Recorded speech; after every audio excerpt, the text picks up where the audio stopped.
the quiet hours of the night, when the world has slowed and silence begins to feel like a companion, we open the pages of history together. Not history as it is written in textbooks, filled with dates and victories, but history as it lingers, in wounds unhealed, in memories unspoken, in echoes that still shape the present. Tonight, we turn to the forgotten colony, America's hidden empire in the Philippines, a story not only of conquest and power, but of longing, loss, and the fragile strength of a people who endured. It is a tale where freedom was promised, yet withheld, where silence spoke louder than declarations, and where the past still breathes in the shadows of the present. Let us move slowly through this story, with calm steps, unhurried, contemplative, as if we are walking together through the corridors of memory.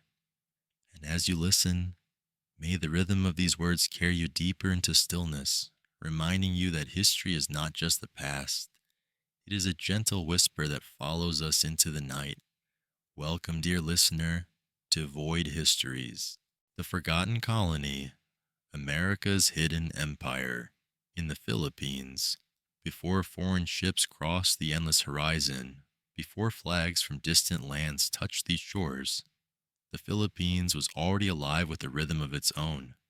It was a rhythm not measured by armies or governments, but by the slow turning of seasons, the cycle of rice planting and harvest, and the song of waves breaking gently against the shore.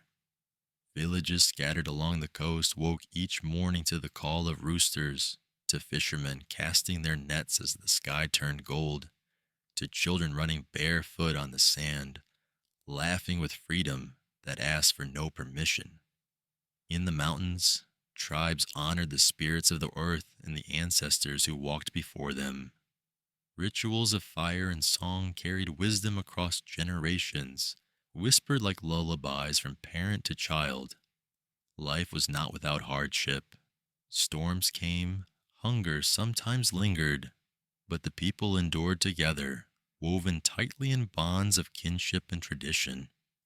Each community was its own world, yet all shared the same deep respect for land and spirit, for memory and belonging.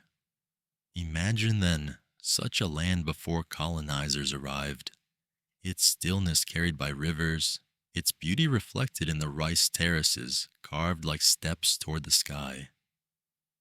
These terraces, green, endless, patient, were not only fields of food, but symbols of harmony, of people learning to live with nature instead of against it. In the evenings, under a canopy of stars, elders told stories by the fire, myths of creation, of gods and heroes, of battles fought in worlds unseen. Children listened with wide eyes, drifting slowly into sleep as the flames flickered, their dreams touched by the voices of the old. It was a world whole in itself, self-sufficient, proud and ancient. But history, as we know, does not often let places remain untouched. Beyond the sea, empires were hungry. They looked not with wonder, but with desire. The Philippines, with its fertile land and strategic islands, would not remain free forever. The people could not yet know that far away. Decisions were being made about their fate, that men in distant halls, who had never walked barefoot upon these fields, were already planning to draw lines across maps and call them theirs. This land of song and silence, of rice terraces and coral seas, was already being imagined as a colony. And so, as the 19th century drew to its end, whispers of change began to stir.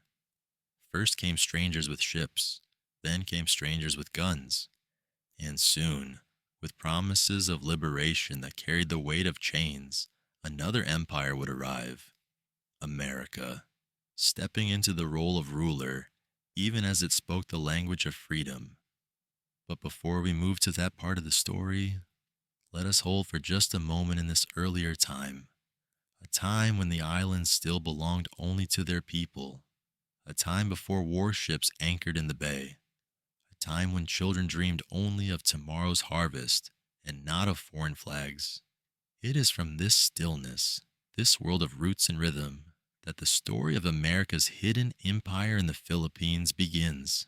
And from here, we slowly step into the long night of colonization, where freedom and sorrow will entwine in ways history has not always remembered. Now, let us move forward to the first arrival of conflict, when liberation was promised, but something very different was delivered. At the turn of the century, the stillness of the islands began to tremble. What had once been promised as freedom, whispered as liberation from one empire, slowly revealed itself as the hand of another. The United States entered the Philippines with the language of hope, words of democracy, progress, and light. Yet behind those words, there were ships anchored in the bay, soldiers marching through villages, and flags that did not belong to this soil. For many Filipinos, the moment was confusing, even disorienting. They had struggled against Spain, believing that with its fall, the horizon might finally open toward independence. But when American forces arrived, they did not leave. Instead, they planted their own authority, declaring the islands not as partners, but as possessions. It was as though one door had closed, only for another, heavier one to be locked in its place. Everyday life began to shift under this new shadow. In towns where people once gathered freely, curfews were enforced. In schools, children were taught in a new language, their mother tongue slowly pushed aside. In fields, the rhythm of planting and harvest bent to the needs of an empire far across the sea. What had been familiar now felt uncertain, fragile, as if the soul of the land was slipping quietly from its own people. The change did not come with one sudden blow, but with a steady tightening. Regulations, laws, systems, all shaped by voices that did not speak the native tongue. What was once local became foreign. What was once free became bound. To many, it felt like a slow unraveling. Villages that once carried their traditions with pride now carried the weight of surveillance. Men and women who had dreamt of freedom now walked under the cautious gaze of soldiers. Even the air seemed to change, heavy with silence, heavy with the knowledge that independence so close at hand had been taken away once more. And yet, within this silence, there was also confusion. Some believed the Americans truly came to help. Roads were built, schools were opened, new systems of governance were introduced. For a moment, it seemed as though progress might bring light, but beneath the surface, this light cast long shadows. The cost of such progress was submission, and the price of order was the loss of sovereignty. The people began to sense what had been taken from them, their voices, their choices, their very sense of belonging, slowly eroded by the policies of an empire that spoke of liberty but ruled with authority. Families whispered at night, asking if this was truly freedom. Elders sat in silence, remembering the promises that had been made and how quickly they had been broken. The younger generation, restless and awake, began to question whether the fight for independence had been in vain. Conflict, then, was not born only of weapons. It was born of betrayal, of broken promises, of the quiet pain of realizing that liberation had been replaced by another master. In villages, the discontent grew like a hidden fire. Farmers and workers, students and soldiers, they began to see that resistance might again be necessary. For even as American power tightened its grip, the human spirit refused to bow entirely. The soul of the Philippines still carried a deep longing for freedom. And so, the stage was set. The silence of disappointment began to transform into whispers of rebellion. Whispers that would soon become voices, and voices that would soon become cries of defiance. The first sparks of resistance were already glowing, and soon they would ignite into battles that scarred both land and memory. The war for freedom was not over, it had only entered another chapter. Now, let us walk together into that next chapter, where resistance takes form, where defiance meets the weight of empire, and where the first great war between the colonized and the colonizer begins to unfold. The silence of disappointment could not last forever. What began as whispers in the night soon grew into voices carried by the wind, voices that refused to accept betrayal. The people of the Philippines, weary from centuries under Spain, could not bear to see the dream of freedom stolen so quickly, and so a resistance began to rise, quiet at first, but steady, unyielding, and inevitable. Farmers put down their tools and took up makeshift weapons. Students, who once recited lessons under flickering lamplight, now wrote words of defiance in secret. Families, whose lives had been torn apart by sudden curfews and foreign patrols, found courage in their suffering. Even the most ordinary among them, fishermen, merchants, healers, began to carry the weight of rebellion in their hearts. The conflict was not equal. On one side, the United States carried rifles, warships, and the resources of a growing empire. On the other, the people of the Philippines held little more than courage, loyalty, and the determination to be free. Yet, in that imbalance lived a powerful truth. Freedom is never easily silenced. The first battle scarred the land. In fields once rich with rice, trenches were dug. In villages once filled with laughter, smoke curled from burned homes. The sound of the sea, once peaceful, was drowned by the echo of gunfire. And still, the people fought. They fought not for conquest, not for wealth, but simply for the right to live with dignity. Every act of defiance carried its own story. A young man leaving his family to join the revolution, knowing he might never return. Mother hiding food in baskets, risking her life to feed those in the mountains. Elders passing down messages in whispers, keeping the fire of rebellion alive. These were not just acts of war, they were acts of love, of memory, of refusing to let the soul of the nation be erased. But the cost was heavy. With every clash, lives were lost and villages emptied. Families mourned in silence, their grief hidden in the shadows of fear. For each small victory, there came a retaliation that struck even harder. And still, even in defeat, the people refused to surrender their spirit. The Americans, surprised by the strength of resistance, began to fight not just against soldiers, but against civilians, against entire communities whose only crime was their refusal to accept a foreign ruler. The war blurred the lines between battlefield and home, between soldier and child, between hope and despair. In the quiet moments after the smoke had cleared, survivors stood among the ruins and asked themselves, was freedom still worth the suffering? And yet, deep within their silence, the answer remained the same. Yes, always yes. For what is life without freedom but another form of death? The first war of resistance was fierce, and though the power of the empire struck hard, it could not erase the determination of a people. Each defeat carved a deeper wound, but also a deeper memory. Each act of defiance whispered to the next generation, do not forget, do not surrender. And so, as the war dragged on, as exhaustion crept into every home, the people found themselves at a crossroads. Victory seemed distant, but surrender seemed unthinkable. A nation stood trembling between hope and despair, waiting for what would come next. From this struggle, from these heavy sacrifices, would come not peace, but painful agreements, treaties written far away that claimed to end the fighting, but left the soul of the Philippines bound in silence. And so, we step gently now into the long shadow of those agreements and the wounded promises they carried. The war did not end quickly. It stretched like a long night, filled with exhaustion and sorrow.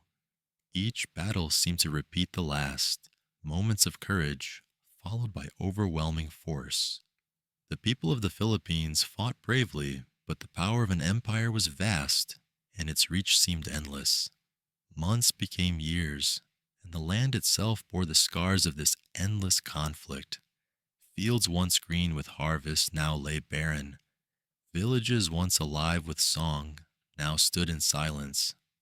Families grew weary, not only from hunger, but from the constant weight of fear. For every act of defiance, punishment followed. For every victory, retaliation struck harder. It was a cycle that bled hope from the air, leaving behind only endurance. And then came the promises of peace. Promises written not in the voice of the people, but in the language of empire. Agreements and treaties appeared like gentle words on paper, yet beneath their ink lay heavy chains. They were called peace, but they did not feel like peace. They were called freedom, but they did not taste like freedom. One by one, leaders who had once stood tall in resistance were forced to sign, to bow, to agree to terms they did not believe in. These signatures were not celebrations, but concessions, moments carved out of exhaustion, out of the desperate need to stop the suffering, even if only for a while. For the colonizer, these treaties marked victory. For the colonized, they marked betrayal. The words themselves may have spoken of cooperation, of partnership, even of progress, but in the hearts of those who endured, they carried another meaning: surrender disguised as peace. Imagine a family watching as leaders returned from these negotiations. Instead of announcing freedom, they brought the news that independence had been delayed, postponed, silenced under the authority of empire. The people were told that they were not yet ready, that they could not yet stand on their own, that they needed guidance from across the sea. To many, these words felt like a wound deeper than battle. The treaties might have ended the fighting in the fields, but they opened another kind of war, the war within the spirit, a war of disappointment, of distrust, of quiet sorrow that lingered in every heart. The ink on those agreements may have dried quickly, but the bitterness it carried soaked into generations. Some tried to believe in the promises. They said, perhaps this path will bring progress. Perhaps schools, roads, and modern systems would lift the nation toward a brighter tomorrow. But others could not forget the price. They remembered the silence of villages destroyed, the children lost to war, the voices silenced before they could sing their song of freedom. For them, no paper could erase the memory of blood and betrayal. And so, the land entered a strange twilight. Outwardly, the war was said to be over. Soldiers no longer clashed in open battle. Treaties declared the conflict resolved, and official voices spoke of peace. Yet beneath that surface, the wounds remained raw. The people knew that what had ended was not the war for freedom, but only its first chapter. The agreements left scars as deep as any battlefield, scars of promises broken, of futures stolen, of a nation told to wait for a dawn that seemed always out of reach. The Philippines stood still, caught between silence and survival, between the memory of war and the uncertainty of what empire would bring next. And in this silence, something more painful began to unfold. Not only the loss of land, but the loss of generations, a hidden tragedy that would shape the lives of children, families, and entire communities for years to come. Now, let us move gently into that next chapter, the quiet suffering of a society marked by wounds too deep for treaties to heal. The war may have ended on paper, but the wounds it left behind were not so easily healed. They lingered, not only in the silence of ruined villages, but in the daily lives of those who survived. While treaties promised peace, the people discovered another kind of suffering, one that came quietly, woven into the fabric of ordinary days. Families were fractured. Fathers who had marched into battle never returned. Mothers carried grief like a heavy shadow, raising children with lullabies that trembled between love and sorrow. Children, too young to understand, grew up with absence, a missing hand at the table, a missing voice at night. These absences became part of their identity, a silent inheritance of loss. In the fields, farmers tilled the soil not only for harvest, but to rebuild lives broken by war.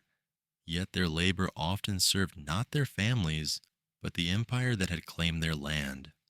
Taxes, quotas, and new demands turned survival into servitude. Hunger was not only physical, it was emotional. A hunger for dignity, for belonging, for a life unshaped by orders from across the ocean. In towns and cities, the transformation was visible. Schools were filled with new lessons, taught in a language not their own. Children repeated words of liberty and democracy, but those words rang hollow when their parents still lived under curfews, when decisions were made by voices they could not challenge. A generation grew up speaking the tongue of their colonizer before they learned to fully speak their own. In their young minds, the past of their ancestors seemed to fade, replaced by the echo of foreign authority. And yet, within this lost generation, there lived a quiet duality. They were children of their land, carrying stories passed down in whispers, but also children of empire, shaped by a system designed to mold their identity. They belonged everywhere and nowhere at once. It was a wound that did not bleed, but that cut deeply into the spirit. Communities carried scars not only of battle, but of silence. People learned to live cautiously, to measure their words, to avoid the gaze of power. Where once there had been open song and ritual, now there was hesitation. Culture itself seemed to retreat into hidden corners, preserved only in private moments. A mother teaching her child an old melody, an elder retelling a forbidden story in the quiet of night. The empire promised progress, roads, schools, hospitals, and in some ways, these things came. But progress delivered by chains carries a weight of sorrow. For the people, every new structure stood as a reminder, not of their own achievement, but of their subjugation. A bridge could connect cities, but it could not heal the disconnect between freedom and captivity. Generations were caught in this paradox. The old longed for the days before empire, remembering the rhythms of life unbroken by foreign hands. The young, growing in this new order, dreamed of a different kind of future, but carried confusion about who they truly were. Neither fully free nor fully erased, they lived in a space of waiting, waiting for a dawn that still had not come. The true tragedy of this era was not only in the battles fought, but in the quiet erosion of identity. A nation was told to survive without its own voice, to endure without its own choice, to live in the shell of another's shadow. And in this silence, something irreplaceable slipped away. Not only lives, but possibilities. Futures never lived, songs never sung. This, then, was the wound of empire, not just the loss of land, but the loss of time, of generations who grew up without the fullness of freedom. And though they carried on, strong, resilient, enduring, they carried with them the quiet ache of what had been stolen. And so, as the years moved forward, these wounds remained. They whispered through families, through memories, through every silence left behind. Which brings us now to reflection, to the long gaze back upon history, and to the lessons it still carries for us today. History does not simply end when the last treaty is signed, or when the final battle has faded into silence.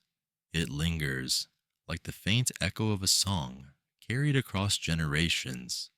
For the Philippines, the memory of being claimed as America's forgotten colony became more than just a line in a textbook. It became a shadow that shaped identity, culture, and the quiet rhythm of daily life. The empire eventually loosened its grip, but the scars of occupation did not disappear.